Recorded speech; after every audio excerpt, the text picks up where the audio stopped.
Hey, good morning, everybody. Happy Tuesday to you. I'm Rob Evans, and welcome to Daybreak Plus. We are recapping all the local news you missed overnight, and then we're digging deep into the topics that actually matter to you and to your family. And if you've been downtown recently in Austin, well, once again, it's filled with the sound of live music from all around the world, thanks to this year's South by Southwest. Take a listen. I walk with you. We can grow together. Everything starts on the inside. Live music filling downtown. Lizzie Birchie there performing at the Palm Door on 6th last night. She's a singer-songwriter and producer from East London. Music showcases like this are going to continue throughout the week. If you've been driving through downtown, there's no way you missed it. All the people walking with their badges, all the music just sounding fantastic. There's going to be conferences, there's going to be film and TV premieres, comedy shows throughout the week until Saturday. And if you are heading downtown, good luck finding parking. One, it's a lot more expensive than it was a week ago. And some business owners are frustrated with recent changes. Mike Frappier is the GM of Casino El Camino. It's a popular wing and burger spot on 6th Street. And he says there's no longer any parking available in front of his business. I mean, look at that, right? It's all fenced off. Now, Austin police did recently reopen 6th Street to traffic on the weekend. City crews, though, installed those barriers right there to give people more space to walk around. But Frappier says the barriers took away the parking for not only his customers, but also the delivery drivers. They are now paying a price. Take a listen to what he has to say. Since they put up the barriers outside of the steel gates, one of my drivers did get a $500 ticket a week and a half ago for pulling up in this area. $500. Now, Austin Transportation Department issued a statement to KVUE in part that reads, delivery vehicles are still able to use a travel lane to load and unload. Well, it is now 6:02, and we know now why the family violence charge against former UT star Xavier Worthy over the weekend was dropped quickly. The Williamson County District Attorney Sean Dick told us there simply was not enough information to move this case forward. So under Texas law, something you kind of have to know to understand this here is that officers are actually, when they go to respond to a domestic violence call, they are supposed to make an arrest. The district attorney says his team then decides within 15 to 18 hours of a case being filed whether to accept it or decline it based on the evidence. And he said, quite frankly, he couldn't have the evidence in time. There were certain witnesses that he couldn't get a hold of until that time had elapsed. And moving on this morning, President Donald Trump's tariffs on goods from Canada and Mexico are causing more confusion and concern on Wall Street. As ABC's Nicole D'Antonio reports, these new tariffs on steel and aluminum, well, they're set to go into effect tomorrow. This morning, President Trump brushing off concerns after the stock market dropped by almost 900 points on Monday. It's the biggest sell-off all year after Trump refused to rule out the possibility being raised by some economists that the U.S. could be heading into a recession. If the U.S. imposes tariffs to the degree that the president has been talking about and maintains them for more than a few months, I think a recession will be unavoidable. It comes after President Trump launched a trade war with several of our closest trading partners, Mexico, Canada, and China, imposing stiff tariffs and threatening more to come. On Wednesday, tariffs on steel and aluminum are set to go into effect, which could mean that by Memorial Day, Americans will be paying more for everything from washing machines and toasters to canned goods and cars. Brian Boggs owns a small business in Asheville, North Carolina, and explained the impact on his business. You know, we're all used to uncertainty, but this is a mess. Some House Republicans praised the tariffs, claiming that Trump is supercharging the economy by bringing back American jobs. Everybody relax, it's going to be okay. But Elon Musk's comments about Social Security and Medicare are also drawing scrutiny, suggesting they may be key targets for spending cuts. The way it's important in entitlement spending, which is most of the federal spending is entitlements. Democrats pouncing, saying Musk's comments prove Social Security is under attack and at risk. Supporters say Musk was referring only to the waste and fraud within those programs. It is not something we could ever support. House Democrats will not be complicit in the Republican effort to hurt the American people. Overnight, President Trump sharing on social media he plans to buy a brand new Tesla as a show of confidence for billionaire Elon Musk after Tesla stock dropped nearly 15% yesterday. Nicole D'Antonio, ABC News, Washington. Administration's cuts to federal funding are making it even harder for refugee families to find help in Central Texas. The Catholic Charities of Central Texas suspended its refugees resettlement program and laid off 30 employees.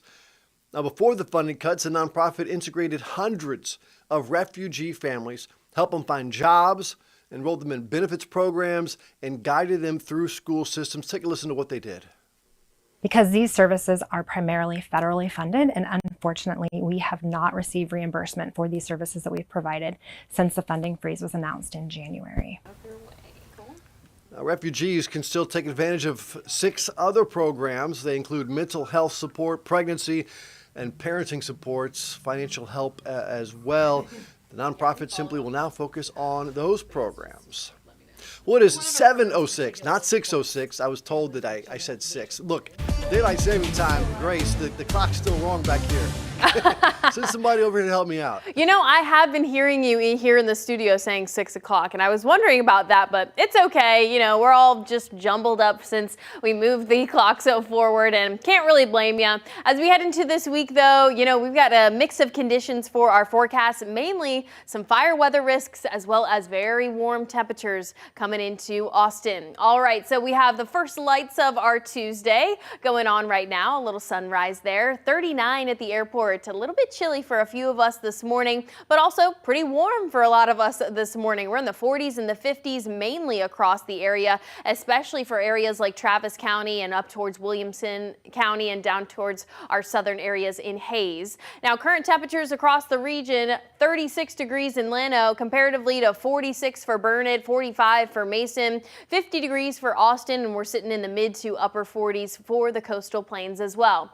Now, like I said, we are going to be dealing with on and off fire weather conditions for the remainder of this week. Now, today is one of those days, but it won't be as high as Wednesday as well as Friday. So, you know, just keep practicing those fire weather precautions as we head into the rest of our week. So for today, here's the look at the fire outlook. High category into Williamson as well as Travis County for today. That extends into the hill country, and then we get to the very high category out towards Mason, Llano, and Gillespie County there. Now for tomorrow, that increases even further, especially for our hill country region. Mason County gets into that extreme category. Remember that extreme category from last week where we could see some of those gusts upwards of about 40 miles per hour. So for tomorrow, that's when we see an even greater increase in fire weather concerns. We'll have a fire weather watch that goes into effect at noon because we are anticipating some pretty blustery winds to make their way through our area. Now, this is due to an upper level disturbance that will maybe squeeze out a couple of showers as it passes by. However, these showers are not going to do anything to mitigate our fire weather concern. So Wednesday, here's a look at 5 p.m. as that continues to move over. Really blustery out towards the hill country and very dry out there too. Now, some of those wind gusts will remain elevated as we head through the latter half of Wednesday into about 9-10 p.m. But then that fire weather watch will only extend into 8 p.m. and it will likely expire as we head into our Thursday. Now Thursday, the other thing to watch is potentially our first 90-degree day. Now on Wednesday, Thursday, or Friday, those could all be 90-degree days. Now 89, I'm going for Wednesday and Friday just to, you know, ease into the spring a little bit, but I do think it is certainly possible. Saturday and Sunday, we cool those temperatures down just a little bit. However, they will be above average overall in the 80s and 70s. All right, but Wednesday, here's a look across the map at what temperatures we're expecting. 91 and 90 for Mason and Llano County out there in the hill country, and the upper 80s across town here in Austin. So those of us visiting for South by Southwest certainly going to be expecting those warm Texas conditions as we head into this week. Saturday and Sunday, though, for the rest of South by Southwest, things will be be cooling down quite a bit. And Monday is looking A-okay for your St. Patrick's Day green beer or whatever you're drinking. Ooh, I keep forgetting it's on a Monday though. That's so weird. Okay, your time now is 7:10. It is Tuesday and we got some traffic to talk about, so let's get into it. In North Shoal Creek, once again, if you are just waking up, there's going to be some crews out there and I'm already noticing some backup behind them on that frontage road. They are repairing a water break, and so it's really going to add some congestion just on the frontage road. Traveling southbound at West Anderson Lane in North Shoal Creek, you can see we are cruising in the main lanes though, so good to go. Coming in from South Austin, not so good to go. You can see we are moving very slowly in those northbound lanes at Slaughter. We had a crash a little bit earlier near FM 1327. That is cleared up, and now we're just kind of seeing those patches of slowdown. If you're coming in from Mustang Ridge today, we also have kind of a hiccup on 183 at FM 973 approaching the South Austin terminal, that typical trouble spot there. And then Del Valley and Garfield, if you're coming in from Bastrop, also seeing a little bit of that stop and go on 71. Let's take a look across the rest of the map this morning. We've had a couple other hiccups on Mopac, but that crash actually looks like it cleared out near 2222. So looking much better there. And now we're just kind of left with those crews working out there on the frontage road traveling southbound. But the main lanes looking good so far. We've just got kind of some patches of red here and there coming in from Manor on 290. So definitely already feeling that today as we gear up for another day of South by Southwest and quite an influx of visitors in the capital city, Rob.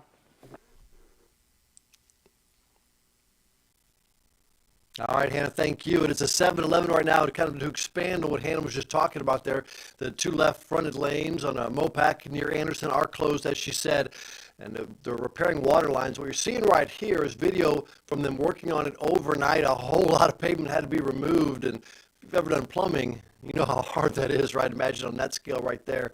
Those lanes, we're told, will be closed through the weekend. Now, this is part of outages that were happening in North Austin yesterday.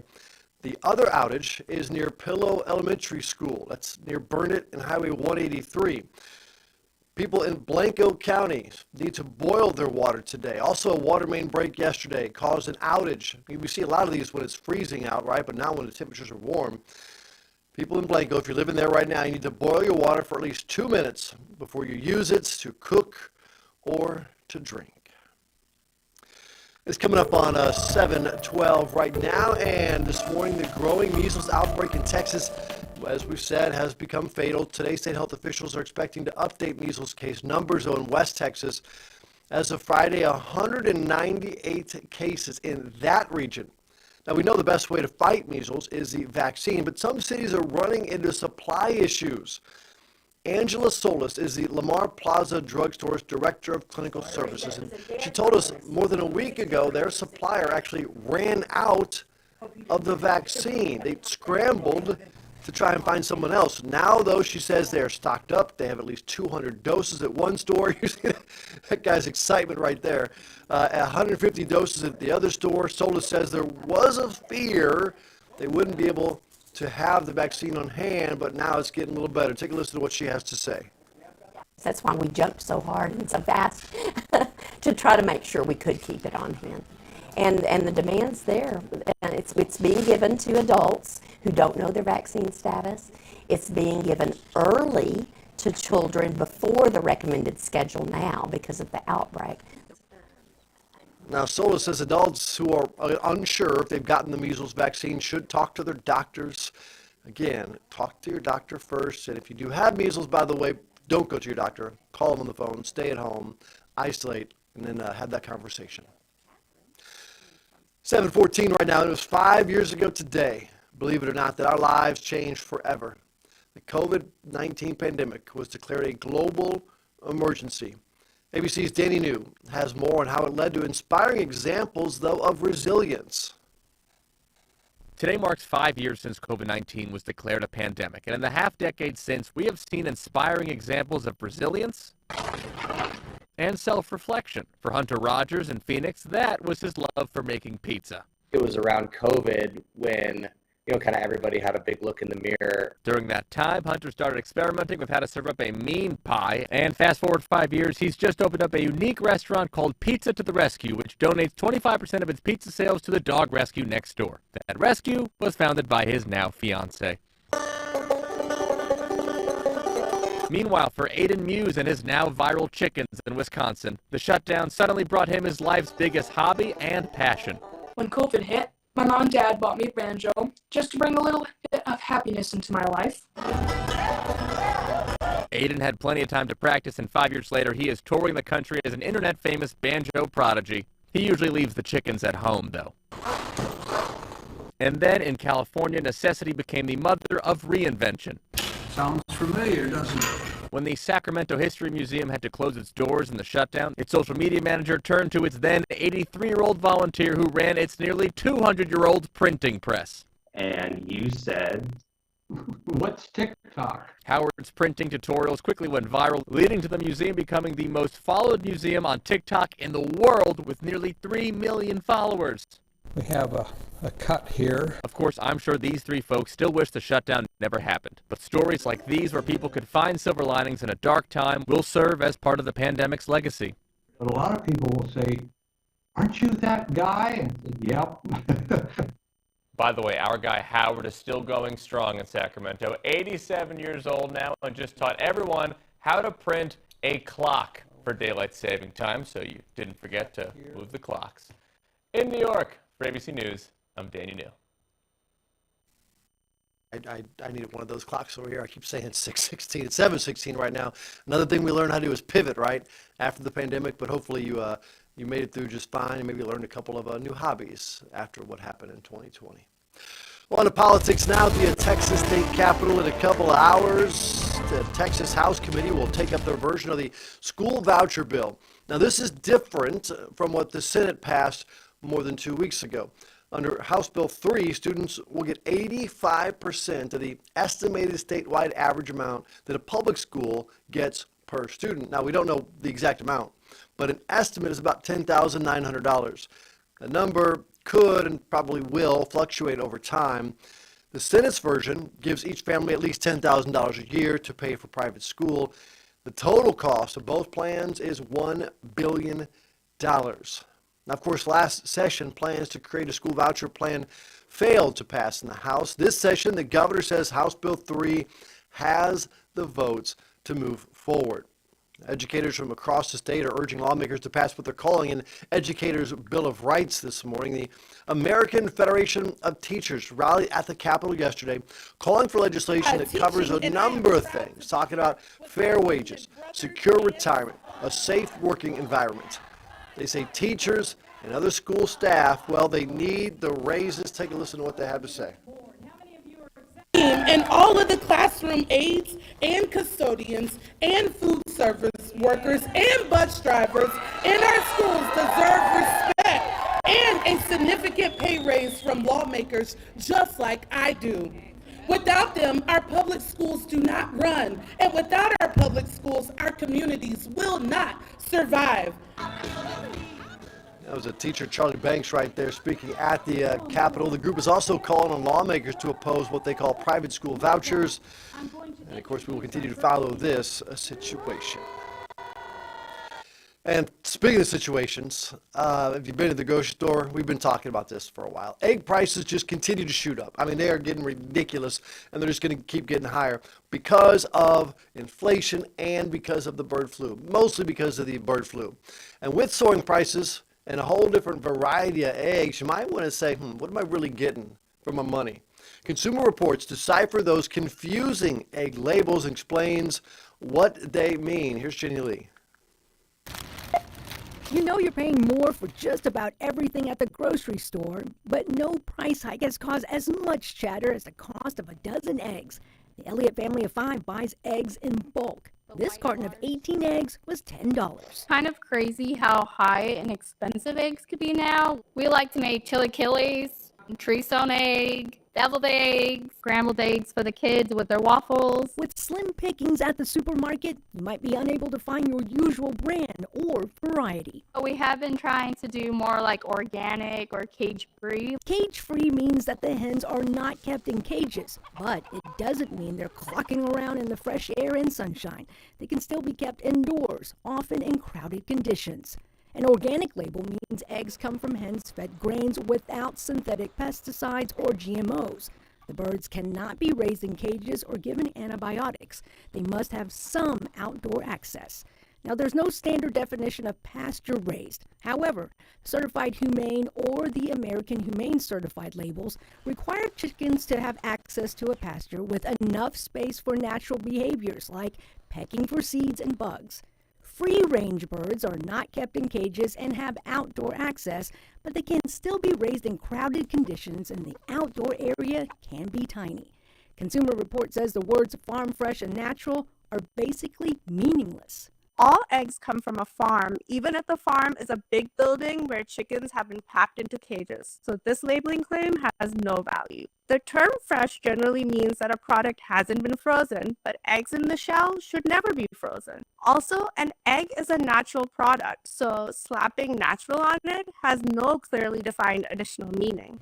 With the eggs fast becoming an egg-extravagant splurge, knowing precisely what you're paying for is essential. Jenny Lee, KVUE News. Some money on eggs, right? And if you're one of those people who looks at the expiration date on the eggs, I hope my daughter's watching, and says, no, it says best by today, we got to throw them away. Don't be too quick to throw away those expired eggs. So the USDA says eggs may be refrigerated from 3 to 5 weeks from the day they're placed in the fridge. 3 to 5 weeks. Not days, if you're watching, all right? The sell-by date will usually expire during that time, but they will be perfectly safe to use. One trick I learned earlier, a long time ago, is you get a little cup of water, and you put the egg in there, and if it floats, I'm told that it's bad. If it sinks, it's still good. It saved me a lot of money over the years. Moving on now to, politics again. The Justice Department is now investigating major egg producers for those soaring egg prices. They're looking at if these major egg companies are actually sharing information about supply and about egg prices, and if that's a reason for the rising prices. Now, we do know, we've been talking about for quite some time now, egg prices have doubled since January of 2024 and have skyrocketed over the past year, mainly due to the outbreaks of bird flu. Now, the head of the American Egg Board tells Fox News that they've lost more than 30 million birds since January. Moving on now to Longhorns from birds. Texas football coach Steve Sarkisian is explaining the reason behind no spring football game this year. Sark says that he recently visited several NFL teams, and the best ones prioritize teaching. So Sark is making a philosophical shift for spring practice. The Longhorns plan to limit team periods where the group goes 11 on 11 and have more teaching periods. There will be fewer days with full contact where players actually put the pads on and tackle to the ground. Obviously, that will limit injuries, hopefully. The team will separate, or have had separate fields in the past, but they're going to stay together this time around, one field, all in an effort for this team to learn each other quickly without feeling rushed. Here's what Coach Sark had to say. We're not having a spring game because I got 27 new faces on my roster that I need to take time to develop. And that development starts at the beginning of spring ball, where we've got to really build a foundation of understanding the whys of what we do, from how we practice to the drills that we do. Now, the challenge for us as a coaching staff is to grow quickly. I'm just watching this Arch throw this ball. Like, do you know how hard that is to throw? That's a 50-yard perfect spiral. I mean, that is not easy. Just like it's natural, effortless. All right. Spring practice, by the way, runs March 25th until April 26th. Instead of the orange-white spring game, Texas football will have a fan day on Saturday, April 26th. It's going to be free, of course, with photo ops, autographs, and a chance for fans to buy merchandise as well. The football team expected to announce more details in the coming weeks. All right, a group here in Austin is showing off new technology that they hope will keep Texas schools safe. This is our main focus today, talking about keeping your kids safe. The company is called Campus Guardian Angel. It uses drones to help law enforcement get a head start to catch a bad guy on a school campus. The idea is to track and potentially subdue them, the school shooter, give them a head start, give the law enforcement a head start. The professional pilots operate these drones, track the threat, And obviously, we're talking about active shooters here. And the cool thing is these drones have the ability to carry pepper spray or flashbangs and interact with the bad guys without putting lives in danger. The CEO of the company says the tipping point for him was Robb Elementary in Uvalde, where 19 children and 2 teachers were killed. He says those first minutes were critical. The goal is to get a response in 5 seconds and be on the shooter in 15. Take a listen. So being there on site already, we fly them from our central ops center. It's really like having, a SEAL team in the parking lot ready to go, but it's being flown from a centralized ops center. But every school in Texas can have that kind of capability right there on site, immediately available. That is pretty cool. Right now, the company's in the process of setting up response centers throughout the city. A team will be able to respond with law enforcement and have real-time visuals of what is going on. Hopefully, the CEO says they'll be in private schools by summer and possibly public schools by the end of the year. Now, right now, there is a bill going through the Texas House which would enhance school security, allowing for the potential use of drones as an option. And Bastrop ISD also taking steps to strengthen its police force and improve safety at their schools. Construction crews are starting on a brand new police and operations building there. $17.5 million plan to keep your kids safe, part of a bond that the voters approved in 2023. Now, the school district has 19 sworn law enforcement officers at school. Bastrop ISD police chief says that the force needs really about 32 officers to comply with the Texas law that requires armed school officers at every school. The police chief says he believes the new building will help his team work more collectively. Take a listen. We can continue operating how we are. What we have to do is work in collaboration. So we have to get together as groups. And we can go right next door and say, hey, I need this fixed, I need that fixed. What do you need from me? And so it allows us to work in that environment that we're right next to each other. That was Chief Scott Bunch there. Construction on this project set to be complete in about a year. And we leave you this morning with something to talk about. Don't do it, but we're going to talk about it. If you're thinking about stealing the little kid's ice cream, you better think twice. Take a listen to what might happen. Hello? This is Racine County 911. What's the address of your emergency? My mommy is being bad. My mommy is being bad. There's mommy right there. She's like, what's going on? You're hearing a 4-year-old with a sweet tooth in Wisconsin who picked up the phone and called 911 to Mount Pleasant police, all because he thought his mama ate his ice cream. Take a listen. I just told her to put her to jail. So leave me alone. I ate his ice cream, so that's probably why he's calling 911. Oh. So is that why you're upset? Oh, it turns out the young man didn't actually have his ice cream stolen. Mom had her own ice cream.